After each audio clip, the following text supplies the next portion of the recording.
Hola compañeros, ¿cómo están todos? Mi nombre es Juan Esteban Garzón Castaño y vamos a hablar sobre la línea jurisprudencial del derecho internacional humanitario desde el año 2013 hasta el año 2025. Ahora bien, para dar inicio a nuestra exposición, vamos a hablar y vamos a definir primero qué es el derecho internacional humanitario. Para eso, vamos primero a mencionar a Jean Piaget, el cual fue uno de los miembros fundadores del Comité Internacional de la Cruz Roja.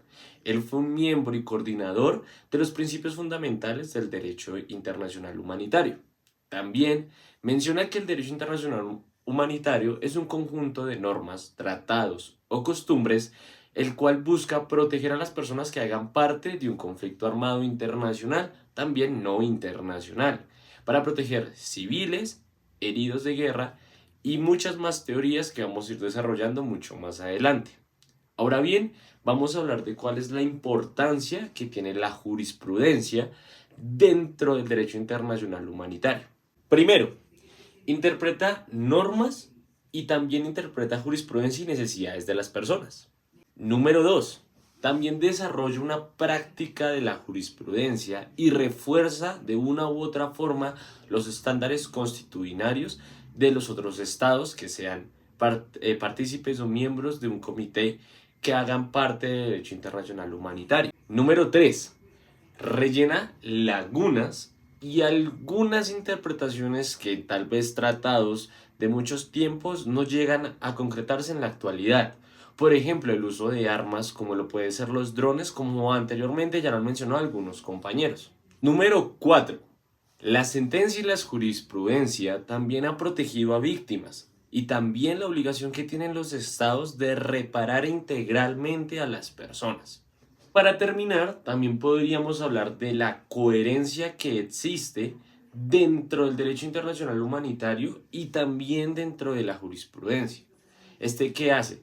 Busca que todo tenga un solo sentido y una sola interpretación y que no existan tantas lagunas y fallos diferentes. Vamos a iniciar en el número 1, con el año 2013, con la sentencia C-579 del año 2013 de la Corte Constitucional Colombiana. Esta Corte primero indica, y este fallo constitucional es muy relevante ya que hace relevancia en el marco jurídico sobre la justicia especial para la paz. Quiere decir que empezamos a hablar sobre el marco constitucional de la justicia transicional en Colombia. Esta habla sobre la corrección al acto legislativo 01 del año 2012, donde existe un cambio a la constitución, donde se agrede que va a iniciar un nuevo formato para la búsqueda de la paz en nuestro territorio. Es muy relevante y es muy importante ya que nosotros somos prácticamente muy pioneros en esta justicia transicional en el ámbito internacional. Ahora bien, pasamos por el año 2014. Este año nos vamos a enfocar en los tribunales europeos. Para este año, los tribunales de los derechos humanos europeos, que es el TEDH, empiezan a incorporar principios fundamentales del derecho internacional humanitario para sus fallos en los momentos que se están viendo altas tensiones de guerra y cómo se deben proteger a todos los civiles dentro de este marco, tomando como jurisprudencia, tomando toda la doctrina que lo ha incluido absolutamente todo en el derecho internacional humanitario. Para el año 2015, mi compañero Juan se los va a explicar.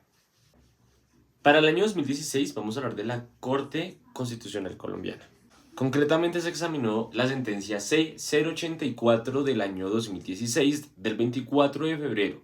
Su magistrado ponente fue el doctor y el magistrado Luis Ernesto Vargas Silva, en donde primero se evalúa y se examina el acto legislativo 01 del año 2015, el cual modifica el artículo 221 de la Corte Constitucional de la Constitución Política de Colombia, en el cual dice que los funcionarios de la fuerza pública deben ser juzgados no solo por el derecho internacional humanitario, sino también por el derecho penal internacional humanitario.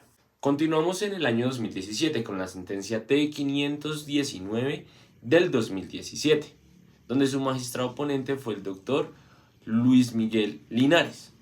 En esta es un fallo de sentencia en donde su objeto de litigio es el siguiente. Busca primero una persona inscribirse en el registro único de víctimas. La persona tiene derecho a esto por ser una víctima del conflicto armado y en donde entra la discusión en este conflicto o el problema jurídico de esto es si la persona tiene derecho o no de interponer una tutela si se está vulnerando un derecho fundamental. Pues bien, el fallo es el siguiente. Se explica que como es una persona víctima del conflicto armado, se vuelve una persona que contribuye a la necesidad de una ayuda humanitaria, algo que sí puede entender el derecho internacional humanitario. Por ende, se le admite su demanda o bueno, su tutela en el cual exige la aceptación extemporánea a la inscripción del registro único de víctimas, en donde el Estado debe apoyar y proteger a esta persona, ya que es una persona de especial protección. Cuando es una persona de especial protección ya estamos hablando en un ámbito completamente internacional. Continuamos con el año 2018 con la sentencia C-080 del 2018, presentada el 26 de agosto del 2018. En este caso, una persona alegaba si era constitucional o no la creación de la Ley de la Justicia y Reparación de Víctimas, la Ley 1448 del año 2017, un año después de su creación y modificación, en donde dice y la Corte debe fallar si es constitucional o no y si está protegiendo un derecho internacional humanitario y el derecho internacional de los derechos humanos. Esta es la discusión, el objeto del litigio. Es muy importante esta sentencia ya que sí le da constitucionalidad o no a una ley conexa al derecho internacional humanitario. En el año 2019 nos encontramos con la sentencia SU 020 del 2019 presentada el 29 de enero del 2019 donde su magistrado oponente es la doctora Diana Fajardo. En esta sentencia del año 2019 se trata de dos excombatientes del grupo armado de las FARC, en donde ellos están solicitando que se les dé la libertad inmediata, ya que hacen parte de las personas acreditadas por el Alto Comisionado de la Oficina Especial para la Paz y que debe ser parte de la Justicia Especial para la Paz. La Corte falla en ese sentido a favor de ellos, dándole la libertad, ya que son personas que hacen parte de la justicia transicional y como ya antes lo hemos mencionado y se ha desarrollado jurisprudencialmente antes, son personas que hacen parte de especial protección. Esta quiere decir que al ser altamente acreditados por el Alto Comisionado de la Justicia Especial para la Paz, son personas que tienen derecho al debido proceso y a una justicia, que es una parte de lo que más alegaban en esta sentencia. Para el año 2020 se presentó para la época del 18 de febrero del 2020 una demanda donde se alegaba el principio de la equidad e igualdad entre los miembros de grupos armados y los miembros de las fuerzas públicas, parte del conflicto armado, incorporados en la ley o acreditados por las oficinas de Alto Comisionado para la Paz. ¿Esto qué quiere decir? Que las personas que estaban incorporando esta demanda en contra del gobierno colombiano porque se le estaba vulnerando algunos derechos internacionales humanitarios, ya que no estaban siendo equitativos dentro de la normatividad de esta ley y que debía fallar tanto como combatientes y excombatientes, o sea, tanto miembros de la fuerza pública como miembros de los grupos armados organizados, al margen de la ley, que deben ser tratados por igualdad y que sus condenas deben ser iguales. Para el año 2021, el auto 033 del 2021, haciendo referencia al magistrado, en este caso al juez ponente José Parra, se menciona primero un caso de si se les podría reconocer los crímenes de desaparición forzada o crímenes de lesa humanidad a un grupo de uniformados del Ejército Nacional, oficiales y suboficiales, por 25 homicidios cometidos en donde se calificaron como bajas de combate y no como bajas de víctimas, personas no miembros de un conflicto armado.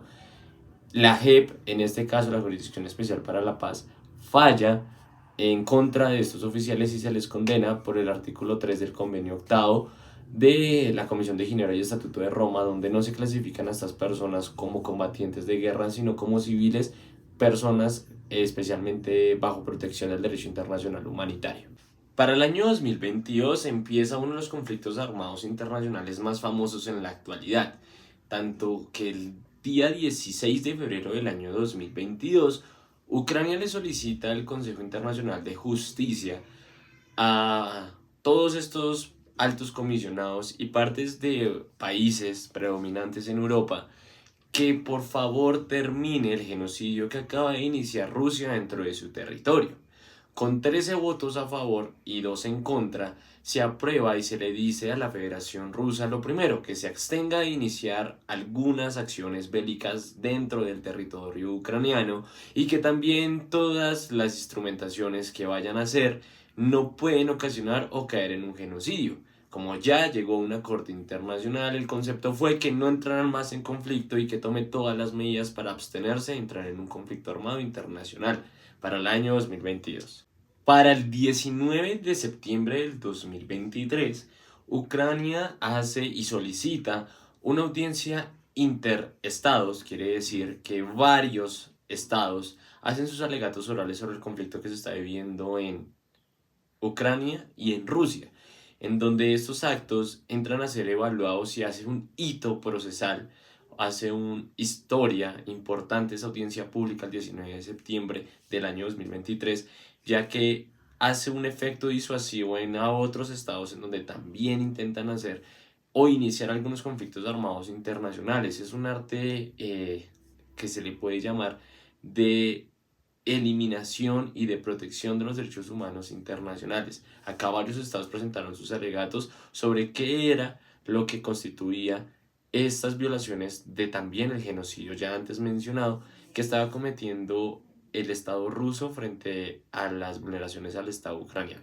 En el año 2024, la Corte Penal Internacional hace un fallo en contra de Al-Hassam por los hechos y los actos cometidos en Mali de entre el año 2002 y 2013, aunque eran actos que ya, o era un caso que ya se había analizado desde el año 2018, su fallo y más importante condena fue en el año 2024, en donde se condena al señor implicado, Al-Hassam, por sus delitos de lesa humanidad, crímenes de guerra y persecución religiosa en este territorio, y su condena fue dictada en este mismo año, el 20 de noviembre, por la Corte Internacional y Penal de Justicia. Agradezco a todos su tiempo por haber visto este video, espero que les haya gustado y hasta luego. Muchas gracias.